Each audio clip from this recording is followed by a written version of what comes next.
பரலோக தேவனே, உங்களுக்கு கொடான கொடி ஸ்தோத்திரங்கள். எங்கள் ஆண்டவராகிய இயேசுவே, உங்களுக்கு கொடான கொடி ஸ்தோத்திரங்கள். தேற்றரவாளனாகிய பரிசுத்த ஆவியானவரே, உங்களுக்கு கொடான கொடி ஸ்தோத்திரங்கள். இந்த புதிய ஆண்டிற்காக உங்களுக்கு ஸ்தோத்திரம். எசையா 12:3 இரட்சிப்பின் ஊற்றுகளிலிருந்து மகிழ்ச்சியோடே தண்ணீர் மொண்டு கொள்வீர்கள் என்ற வார்த்தையின்படி தேவரீர் உங்கள் பிள்ளைகளை நீங்கள் ஆசீர்வதிக்க வேண்டும் என்று நான் ஜெபிக்கிறேன். மகிழ்ச்சி நிறைந்த வாழ்க்கையாக இந்த புதிய ஆண்டு காணப்படுவதற்காக உங்களுக்கு ஸ்தோத்திரம்.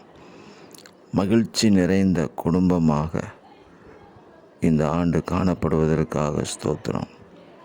தேவரீர் அப்படி மனதிறங்கி ஆசீர்வதித்து இந்த வார்த்தையை உங்கள் பிள்ளைகளுடைய வாழ்க்கையில் நிறைவேற்றுவதற்காக உங்களுக்கு ஸ்தோத்திரம். இரட்சகர் இயேசு கிறிஸ்துவின் நாமத்தில் துதி ஸ்தோத்திரங்களை எடுக்கிறோம் பிதாவே. ஆமேன், ஆமேன், ஆமேன்.